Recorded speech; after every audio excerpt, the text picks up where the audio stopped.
আসসালামু আলাইকুম এভরিওয়ান, কেমন আছেন সবাই? আশা করি ভালো আছেন। আমরাও আল্লাহ তাআলার অশেষ রহমতে ভালোই আছি আলহামদুলিল্লাহ। নতুন আরও একটি ব্যস্ততম দিনে সবাইকে ওয়েলকাম করছি। সকাল থেকেই ক্যামেরাটা অন করেছি, এখানে সকালের জন্য টুকিটাকি কিছু নাস্তা নিয়েছি।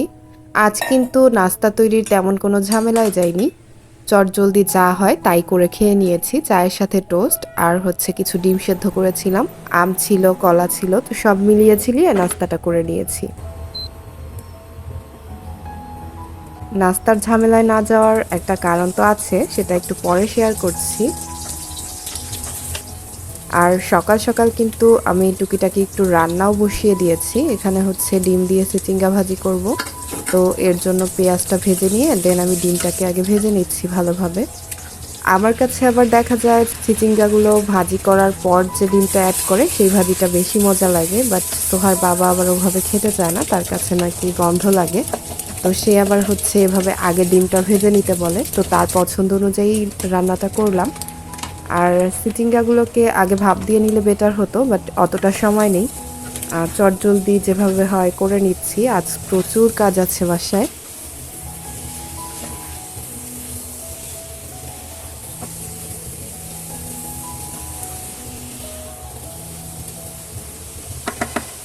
তো ভাজিটা কিন্তু বসিয়ে দিয়েছি আর এর মাঝে ভাজিটা হয়েও গিয়েছে।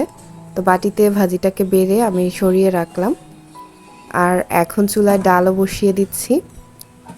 আমার বাসায় যেহেতু গ্যাস থাকে না, তো আমি কিন্তু ডাল ভাত এভাবেই বসিয়ে থাকি। দেখা যায় আলাদাভাবে পানিটা গরম করে তারপর অ্যাড করে দিই, এতে করে অনেক তাড়াতাড়ি রান্নাটা হয়ে যায়।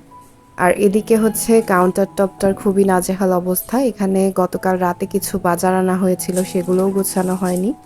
আর এই যে নাস্তার পর কিছু থালা বাসন ধুয়েছিলাম, সেগুলোও সরিয়ে রাখবো। তো এদিকে হচ্ছে আবার ডালটাও বলক চলে এসেছে। গরম পানিটা দেওয়ার ফলে কিন্তু ডালটা অনেক তাড়াতাড়ি বলকটা চলে এসেছে। আর এখন হচ্ছে থালা বাসনগুলো আমি জায়গা মতো গুছিয়ে রেখে কাউন্টার টপটা একটু ফ্রি করে নিচ্ছি, কারণ আজকে হচ্ছে মাছের বাজার করা হবে। সোহার বাবা সোহাকে আনতে যাওয়ার আগে বাজারে যাবে, ওখান থেকে সোহাকে পিক করে তারপর বাসায় চলে আসবে। এজন্যই কিন্তু একটু তাড়াহুড়ো করছি, তারা বাসায় ফেরার আগে যতটা কাজ গুছিয়ে রাখা যায়। তো তারা কিন্তু অলরেডি চলে এসেছে, আর এখানে কিছু সিঙ্গারা সমুচা এগুলো নিয়ে এসেছে। সকালে যেহেতু একদমই লাইট নাস্তা করেছিলাম, তো হালকা পাতলা একটু নাস্তা করব। আর এখানে হচ্ছে আমি বিকালের নাস্তার জন্য কিছু ছোলা ভিজিয়ে রাখলাম, আজ বিকালে ছোলা ভুনা করব। আর এদিকে এই যে কিছু গুঁড়া মাছ এনেছিল, সেগুলো আগে ভাবলাম উঠিয়ে রেখে দেন আমি মাছ কাটতে বসি, না হলে আবার এগুলো অনেকটা নরম হয়ে যাবে। যেহেতু অনেকগুলো মাছ এনেছে, সেগুলো গুছাতে অনেকটা টাইম লাগবে। তো প্রথমে এগুলো ভালোভাবে ধুয়ে ক্লিন করে তারপর ফ্রিজে রেখে তারপরই মাছগুলো কাটতে বসবো। একদমই গুঁড়া মাছ এগুলো, এগুলো আসলে কাটার প্রয়োজন নেই, ভালোভাবে একটু ধুয়ে নিলেই হবে। এখন মোটামুটি ক্লিন করে রেখেছি, পরবর্তীতে যখন রান্না করব তখন আরেকটু ধুয়ে নিব।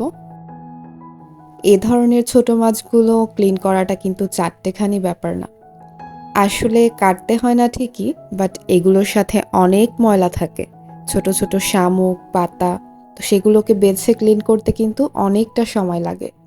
আমি বেশ অনেকটা সময় নিয়ে সেগুলো ক্লিন করে নিয়েছি, আর এবারে হচ্ছে বক্স করে ফ্রিজে উঠিয়ে রাখবো। আর এই যে আমার মিস্ত্রি সাহেব বাসায় যত ছুরি বটি কাঁচি আছে সেগুলো নিয়ে বসে পড়েছে ধার দিতে। যেহেতু মাছ আনা হয়েছে, কাটতে হবে সেগুলো। আর এখানে হচ্ছে সব মাছগুলো আমি ট্রেতে ঢেলে নিয়েছি। এখানে অনেক ধরনের মাছ আছে, সেগুলো আর নাম বলতে না যাই, আসলে আমি এই জিনিসটা অনেক কাঁচা, দেখা যাবে কি বলতে কি বলে ফেলবো, পরে ভুলভাল হয়ে যাবে। এই যে বড় মাছটা এনেছে, এটা দেখে রুই বলেছিলাম, পরবর্তীতে সে বলল এটা কাতল। তো যাই হোক, রুই আর কাতল একই তো কথা। আর আমার সে আমাকে কতটা হেল্প করে তা কিন্তু এই ভিডিওটাতেই প্রমাণিত। তো যাই হোক, মাছ কাটার যে বিশ্রী ব্যাপারটা সেটা কিন্তু অফ ক্যামেরাতেই করে নিয়েছি। এবারে হচ্ছে মাছ টাছ সব গুছিয়ে রেখে আমি ডালটা বাগার দিয়ে নিলাম। যেহেতু আগে থেকেই কিছু রান্না গুছানো আছে, সকালে ভাজিটা করেছিলাম, দেন আমি ডালটা বসিয়ে রেখেছিলাম। সেজন্য কিন্তু আমার রান্নাটা করতে খুব বেশি দেরি হয়নি। এখন জাস্ট একটা মাছ ভুনা করে নিয়েছি। তো দুপুরের রান্নাবান্না কিন্তু ডান।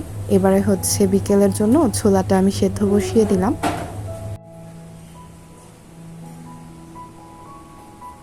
দুপুরে খাওয়া-দাওয়া করে নিয়েছি। তারপর এখন বিকাল হয়ে গিয়েছে। এখন হচ্ছে বিকালের জন্য ছোলা ভুনাটা করব। আর সেই সাথে আপনাদের কাছে আমার সেই কমন রিকোয়েস্টটাও করে নিব। আমার ভিডিওটির কোনো অংশ যদি আপনাদের ভালো লেগে থাকে তাহলে প্লিজ একটা ছোট্ট লাইক দিয়ে আমার ভিডিওটিকে আরও অসংখ্য মানুষের কাছে পৌঁছে দিতে পারেন। আপনি যদি আমার চ্যানেলটিতে নতুন হয়ে থাকেন তাহলে আপনার কাছে রিকোয়েস্ট থাকবে আমার চ্যানেলটি ঘুরে দেখে আসার। তারপর যদি মনে হয় আমি আপনার সাবস্ক্রিপশন লিস্টে থাকার যোগ্য তাহলে কিন্তু আপনি চাইলে আমার চ্যানেলটি সাবস্ক্রাইব করে রাখতে পারেন। পাশে থাকা বেল আইকনটি প্রেস করে রাখলে আমি ভিডিও ছাড়া মাত্রই পৌঁছে যাবে আপনার কাছে। আর আপনি যদি অলরেডি কাজগুলো করে থাকেন তাহলে আপনাকে জানাই অসংখ্য ধন্যবাদ। তো যাই হোক, এখানে আমি ছোলা ভুনার জন্য সব মশলাগুলো দিয়ে তারপর হচ্ছে কিছু সময় কষিয়ে নিচ্ছি। আর এ পর্যায়ে অ্যাড করে দিব আগে থেকে ম্যাশ করে রাখা আলুগুলো। এ পর্যায়ে ম্যাশ করা আলু অ্যাড করলে দেখা যায় কি ছোলা ভুনার যে থিকনেসটা সেটা কিন্তু অনেক ভালো আসে। চাইলে এই জিনিসটা স্কিপ করতে পারেন, বাট আমি কিন্তু এই জিনিসটা দিয়ে থাকি, এতে করে ছোলা ভুনাটা অনেক ঘন টাইপের হয়।